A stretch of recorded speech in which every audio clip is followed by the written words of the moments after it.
I'm Rene. As mentioned earlier, I'm from Berlin, Germany, and I'm really glad to be back in Detroit again. And I'm really happy to hear these wonderful presentations earlier that were also showing me that what I think or how I perceive the city are not completely, out of the box from somebody who is not here, not constantly studying in the city. So it was really nice to hear that questions that you were asking yourself and answers you gave, that they were also happening in my head and also giving me a framework for my presentation. So the topic of my presentation is the limits to decline, a paradigm shift to a smart urban shrinkage or pursuing a path of growth. And I give you a background to this presentation. So urban decline is a global phenomenon. It's not just happening here, it happens all over the world in different places. For example, also in Germany and old industrial cities, especially in East German cities. On the one hand, there is some sort of acceptance of the global consequences or causes of urban decline.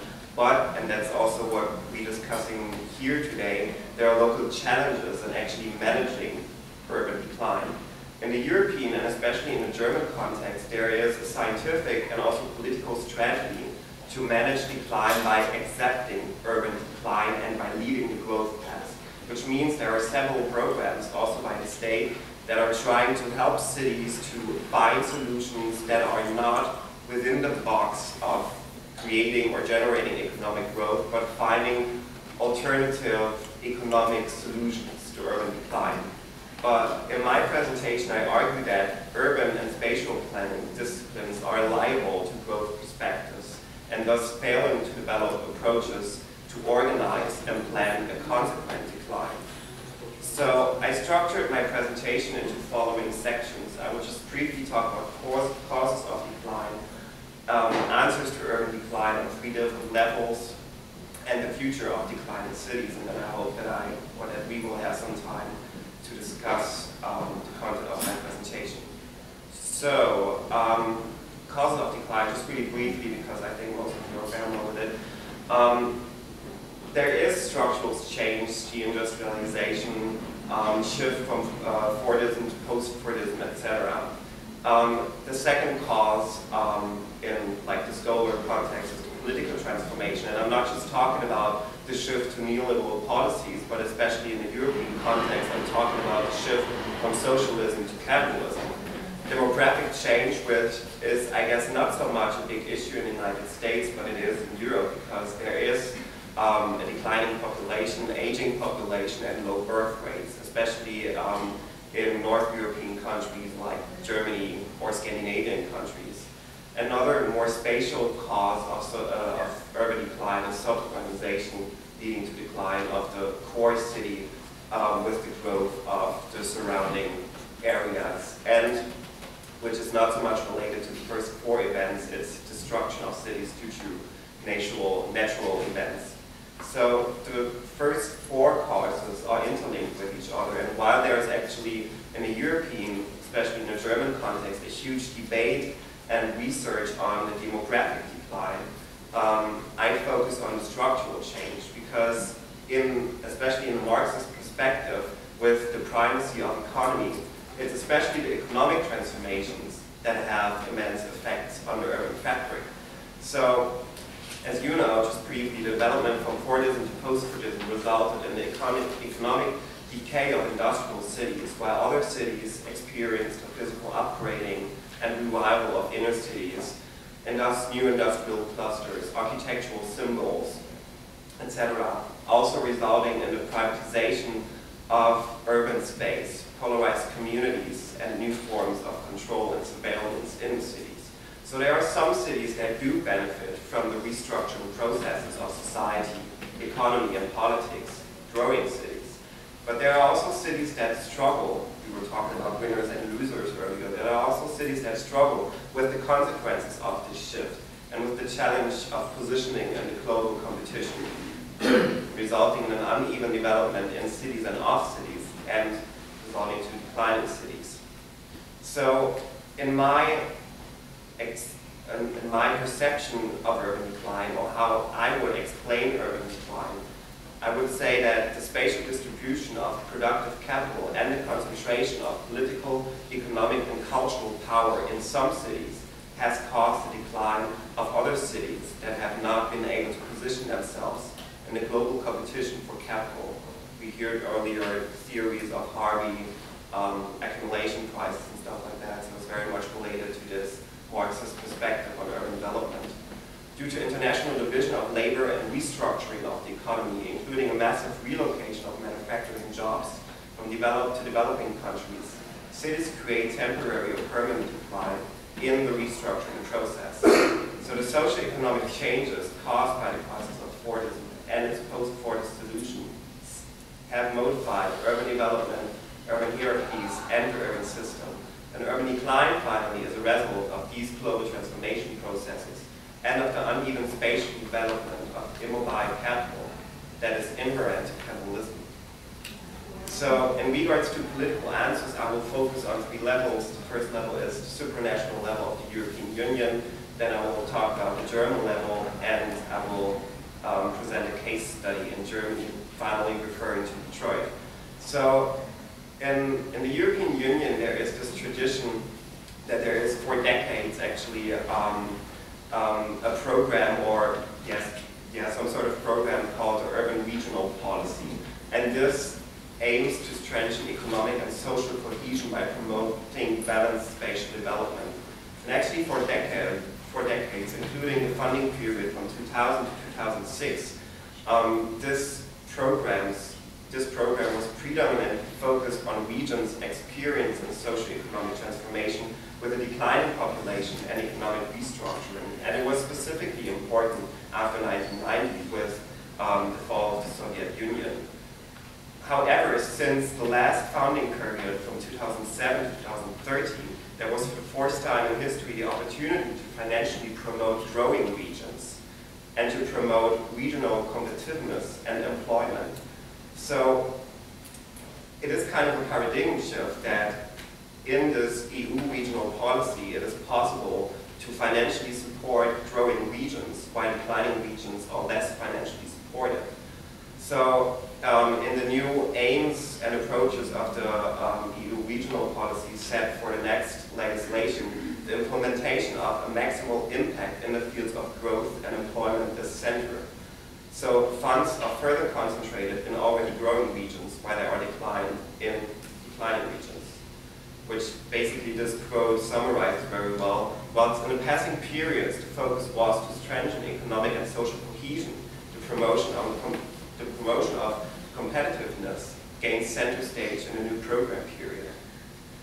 And when we focus on the German strategy or the German perspective, there is actually a same paradigm shift recognizable. So after the 1990s, there was an immense collapse of the East German economy, politics, and society. Chancellor Kohl back then said there will be flourishing landscapes, referring to the East German states. However, in the 1990s, East German states experienced a comprehensive economic and demographic decline, resulting in over 1 million vacant apartments, which is around 1/5 of the apartments that are in the East German states. Interestingly, there is the German proposed to create uniform living conditions. It's in the constitution of Germany. So basically the constitution says that politics have to aim to create uniform living conditions all over the country. It's a very social democratic concept for this time, where it was the aim to balance out inequalities, spatial inequalities and social inequalities.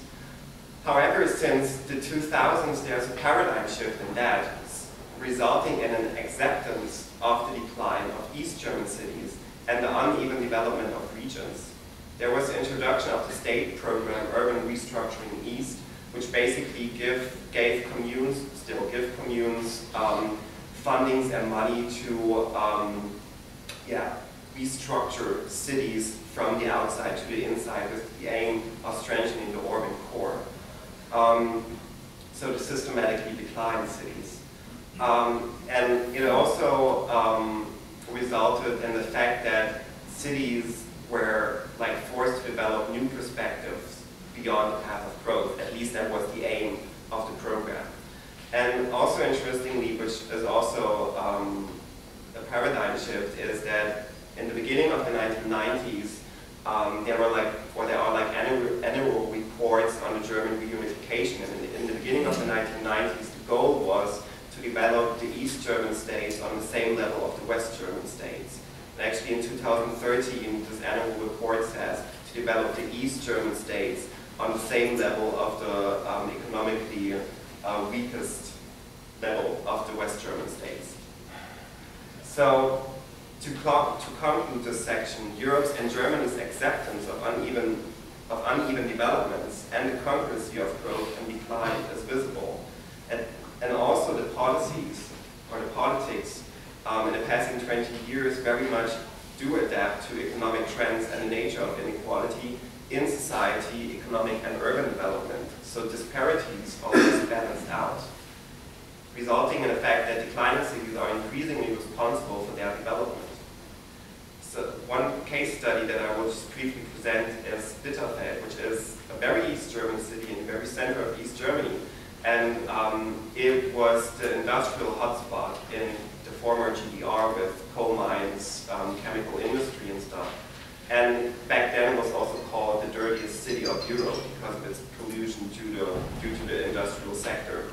So it lost 50% of its residents. It has a very high unemployment rate. And the city's reaction since the 1990s is the sanitation of industrial sites, the privatization of industrial companies, and attracting new globally acting companies like Bayer. In 2001, the further transformation of Bitterfeld's business location resulted in the development of the Solar Valley, which is obviously linked to the Silicon Valley, and it was the central or some sort of business district of solar cell manufacturers that until 2008 developed to the biggest company or the biggest set of companies for solar cells in the world.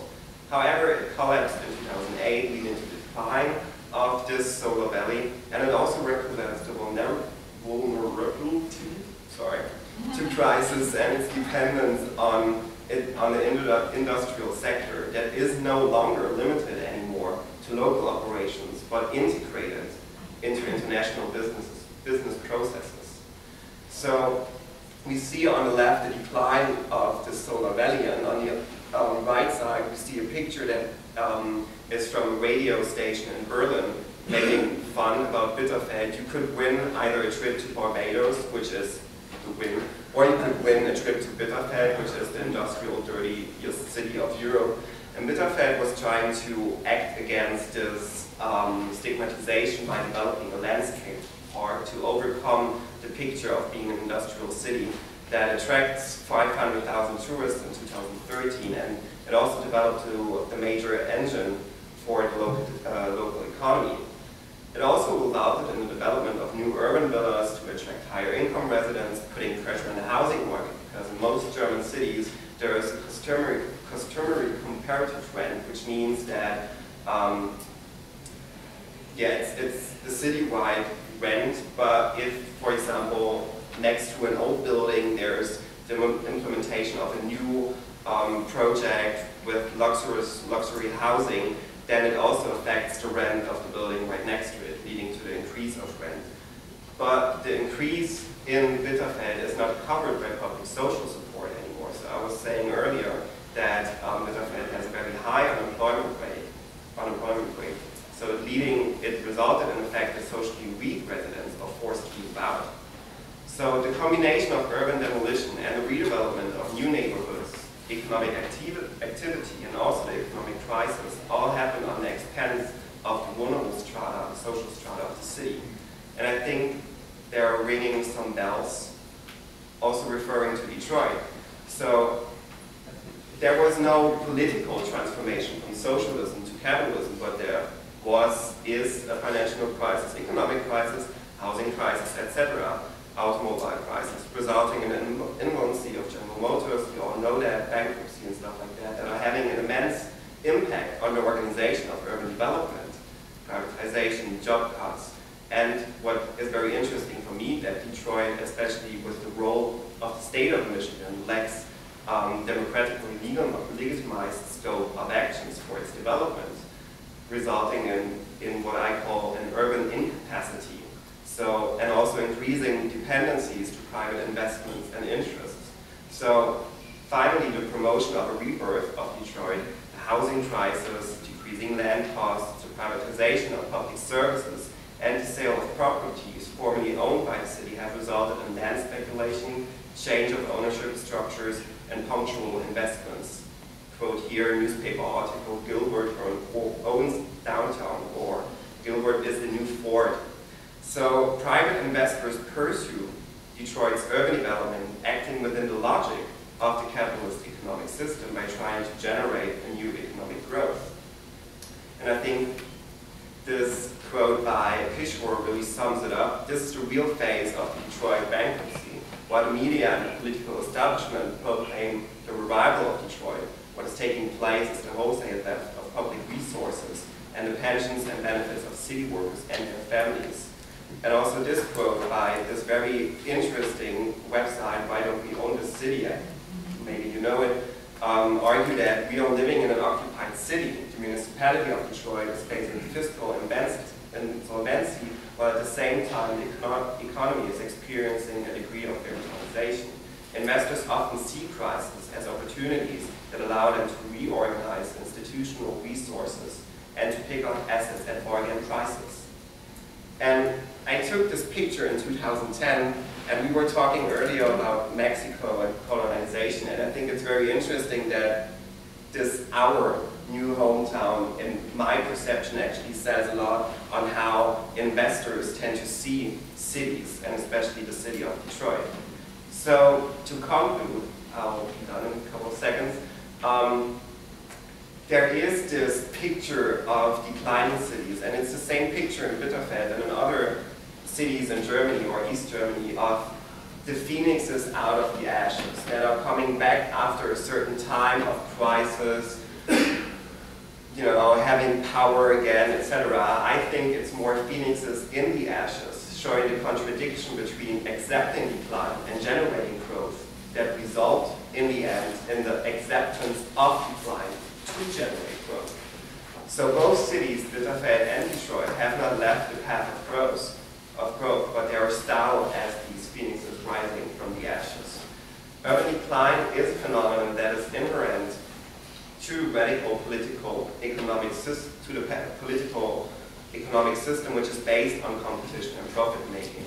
And urban planning policies for declining cities are even more, that's my argument, orientated towards economic growth to stabilize the urban fabric and the local budget. So in the end, urban development is strongly guided by private interest in declining cities, urban, but also everywhere else. It's guided by private interests and are characterized by the incapacity of the city's administration and the incapacitation of local residents because of the lack of democratic decision-making processes. Yeah. I argue, finally, that managing urban decline currently means managing growth. It's just in a different box, and it's called different. It's called regeneration, redevelopment, renewal, that are, in my opinion, an alibi to justify a regrowth of economic activity and performance in declining cities, but focusing on economic activity and on specific groups of population, not generally focusing on a comprehensive population growth. So, however, finally, this regrowth strategy is primarily led by neoliberal policies and private interests, resulting in a further social polarization of the urban society.